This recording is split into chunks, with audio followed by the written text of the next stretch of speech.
السلام عليكم ورحمة الله وبركاته. النهاردة هنعمل مع بعض الجبنة الكريمي. هنعملها بكذا طعم زي ما انتم شايفين كده، يلا هدوء. بالحبة البركة وبالزعتر، وهنعمل السادة. هنعمل كذا نوع وبجد هتعجبكم جدا. شايفين ملمسها حلو قوي، القوام بتاعها مظبوط.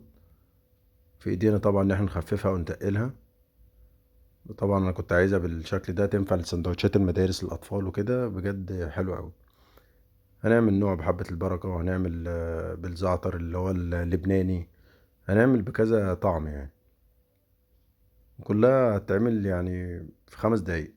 طبعا عندنا جبنة قريش، وعندنا 4 معالق زيت عباد أو زيت زيتون اللي موجود، وكوباية لبن صغيرة 150 ملي.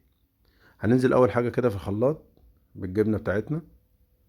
طبعا حسب كل واحد، والجبنة قريش لو جايبها مثلا عدمة خالص هنضيف لها سنة ملح، لو هي مظبوطة وتستاهل حلو خلاص مش هنزود ملح ولا حاجة. هننزل بقى بعديها بشوية زيت كده و... و100 ملي لبن، وبضرب وبشوف الخلاط معايا جايب ولا لأ. يعني مثلا ايه، بص الخلاط معايا وقف، زودت شويه لبن. بتحكم انا باللبن لحد ما اوصل للقوام اللي انا عايزه، عشان بس ما تبقاش خفيفه مني خالص. ما بنزلش باللبن كل مره واحده، بنزل واحده واحده. خلاص انا عايز القوام ده، بقف على كده. الزيت طبعا بيديها اللمعه، بيديها شكل حلو كده، ملساء حلو. وفي نفس الوقت طبعا اللبن طبعا هو اللي بيديها القوام اللي احنا عايزينه، بنتحكم في القوام من خلال اللبن.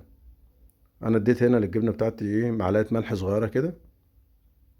شايفين الجمال؟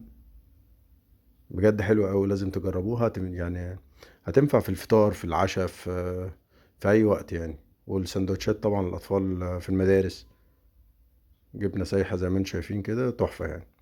في ايدينا طبعا زي ما قلنا نتحكم في القوام، لو احنا عايزينها اتقل من كده شويه ده في ايدينا، ونخفف اللبن شويه. عملنا الساده، وهنعمل شويه دلوقتي في حبه البركه.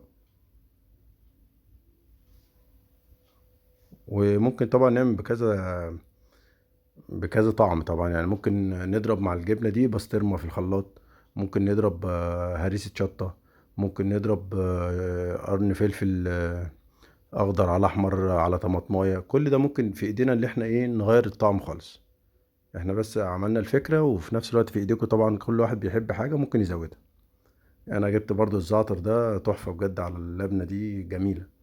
الزعتر اللي هو خلطة الزعتر اللي بتتباع من عند اي عطار، طعمها حلو قوي مع الجبنة دي. ومعلقه زيت كده على الوش، زيت زيتون او زيت عباد، حلو قوي. طبعا ما تنسوش بقى تدعمونا باللايك والاشتراك وفعلوا الجرس ليوصلكوا كل جديد. الشويه الاخر دول بقى قلت احط فيهم الزعتر نفسه واضربهم معاه، يبقى طعم الجبنه كله خلطه الزعتر دي. هتعجبكم جدا يعني. طبعا اللي بيحب البسطرمه زي ما قلنا ممكن يزود بسطرمه، بتبقى جميله برضو. شايفين ال4 انواع؟ بجد تحفه وسهله جدا واقتصاديه. انا شايف ان هي اقتصاديه جدا. يا رب تعجبكم. شايفين بقى الملمس؟ بجد حلو قوي، ناعمة جدا. وطبعا لما تحط في التلاجة هتشد شوية عن كده.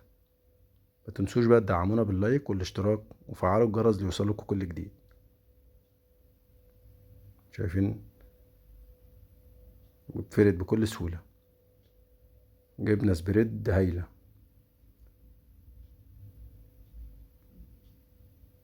طعم حكاية بجد. يلا سلام.